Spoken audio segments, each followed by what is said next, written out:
श्रीपाद श्रीवल्लभ चरित्रामृत अध्याय 33.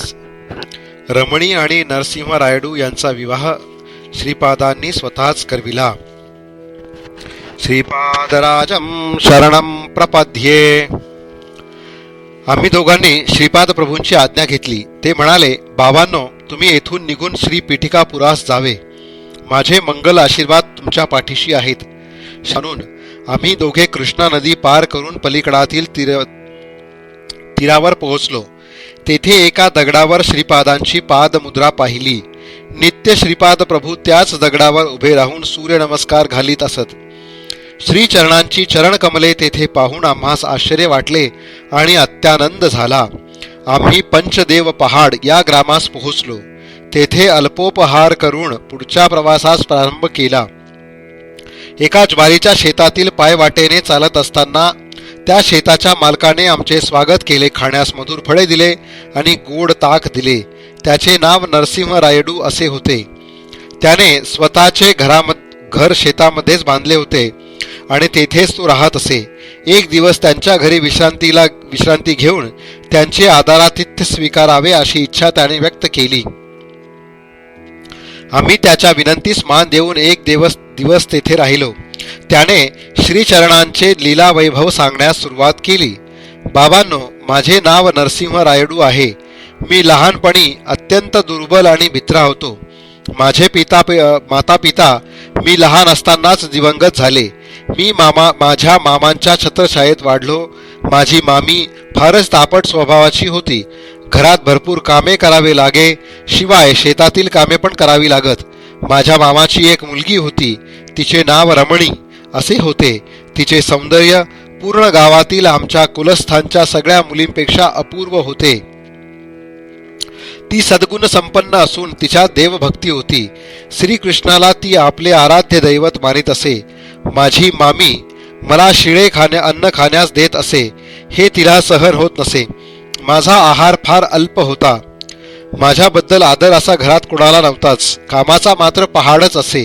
चोरून रमणी मला ताजे अन्न आणि मधुर फळे आणून देत असे.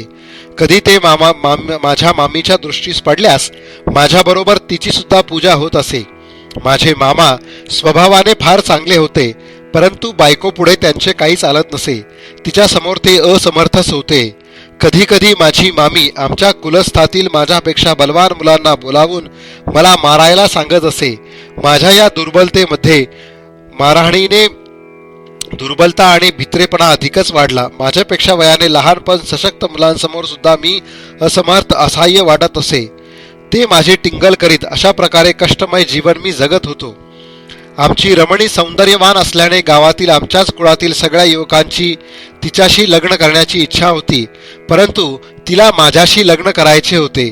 माझ्याजवळ पैसा अडका तर नव्हताच, शिवाय दुर्बल शरीर आणि भित्रा स्वभाव, यामुळे ते कसे जमणार हा प्रश्न होताच. आमचे मामा धनवान होते, श्रीमंत होते. ते स्वभावाने चांगले होते, पण त्यांना पैशाची आशा फार होती. मामी दृष्ट होती, परंतु तिची स्तुती केली की ती फसत असे. आमची रमणी कसेही करून मीच तिचा पती व्हावा अशी श्रीकृष्णाजवळ दररोज प्रार्थना करीत असे. एकदा आमच्या गावात एक ढोंगी साधू आला. तो कालीचा भक्त असून भूत, भविष्य आणि वर्तमानाचे त्याला ज्ञान आहे असा साऱ्या गावात प्रचार झाला. त्याच्याजवळ भूत भविष्य जाणण्याची विद्या होती. गावात त्याने सांगितलेले भविष्य 100% खरे झाले होते.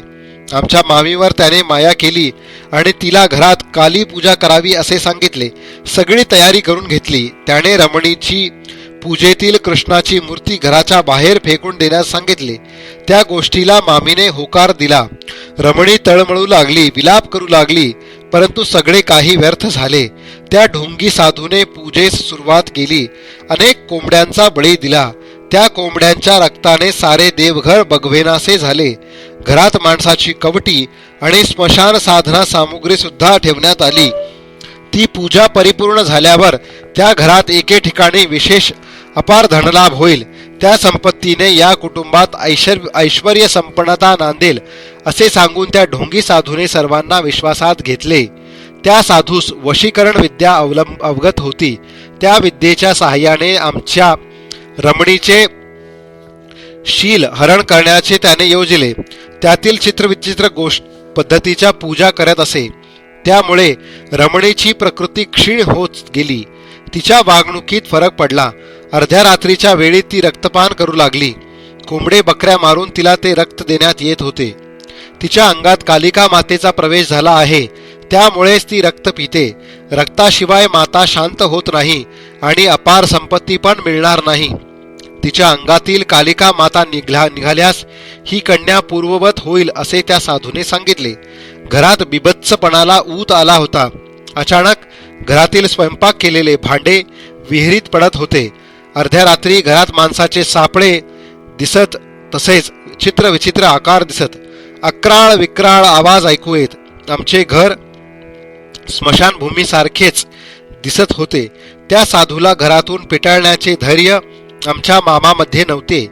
हे कष्ट थोडे दिवस सहन केल्यास अपार संपत्ती मिळेल ह्या आशेने मामी दिवस काढत होती.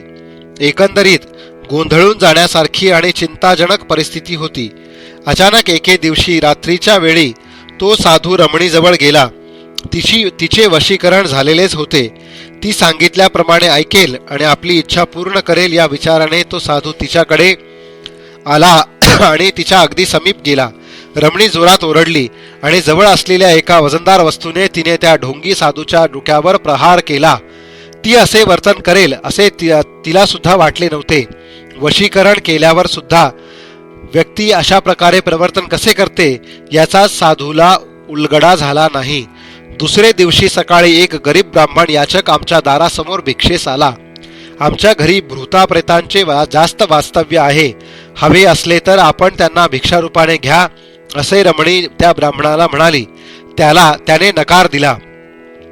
त्या ब्राह्मणाचे मुखारविंद अत्यंत शांत आणि उज्ज्वल होते. आमचे मामा बाहेर आले आणि म्हणाले, आमच्या घरची परिस्थिती अत्यंत चिंताजनक आहे. त्या परिस्थितीच्या कारक दृष्ट शक्तीचा आपण दान म्हणून स्वीकार करावा. तेवढ्यातच मामी पण बाहेर आली आणि म्हणाली, आमच्या घरात तुम्हास देण्यास काहीही नाही. आमच्या घरचे दारिद्र्य आपण भिक्षा म्हणून स्वीकारावे. त्यावेळेस मी पण तेथेच होतो. मी म्हणालो, स्वामी, माझ्या पाडाकडे वंशपारंपरिक असलेले एक चांदीचे ताईत आहे. आपली संमती असेल तर तो ताईत मी अर्पण करतो, ते भिक्षा म्हणून स्वीकारावे. त्याने स्वीकार केला. इतक्यातच ढोंगी साधू स्मशानातून माणसांचे कपाल घेऊन आला. तो अट्टहासाने म्हणाला, अरे भिक्षू ब्राह्मणा, तू नाकारलेस तरी मी या मानव कपालाची भिक्षा घालीन. तिचा स्वीकार कर. त्या ब्राह्मणाने त्या भिक्षेचा अस्वीकार केला. तितक्यात आमच्या घरात एक दिव्य प्रकाश दिसला आणि तो भिक्षेस आलेला ब्राह्मण अदृश्य झाला. त्या दिव्य प्रकाशामुळे ढोंगी साधूच्या सर्व अंगाची भयंकर आग होऊ लागली. त्या प्रकाशातील किरण रमणीवर पडले आणि ती एकदम पूर्ववत झाली. मामीला पक्षवात होऊन ती धरणीवर पडली. मामांना भीतीने सर्वांगास कापरे भरले. मला मात्र विपरीत धैर्य आले. माझ्या शरीरात शक्तीचा प्रवेश होऊन मलाच मी अत्यंत बलवान वाटू लागलो. त्या मांत्रिकाच्या तोंडातून सारख्या रक्तधारा वाहू लागल्या आणि त्याच्यातील सर्व शक्तींचा नाश झाला. त्या दिव्य तेजोमय प्रकाशाचे एका मानव रूपात रूपांतर झाले. ते आर्तत्राण परायण समस्त देवी देवता स्वरूपी आदी मध्य आणि अंतरहित असलेले दिव्य भव्य तेजोमय स्वरूपाचे श्रीपाद श्रीवल्लभच होते. श्रीपाद श्रीवल्लभ म्हणाले, कालीमाता खरे पाहता मानवात लपलेल्या कामक्रोधादी राक्षसांचा ध्वंस करते. ती कोंबड्या बकऱ्या वगैरे कधीच मागत नाही. या प्राणमय जगातील राक्षस शक्तीच कालिका रूप धारण करून निरनिराळ्या प्राण्यांचे बळी मागते.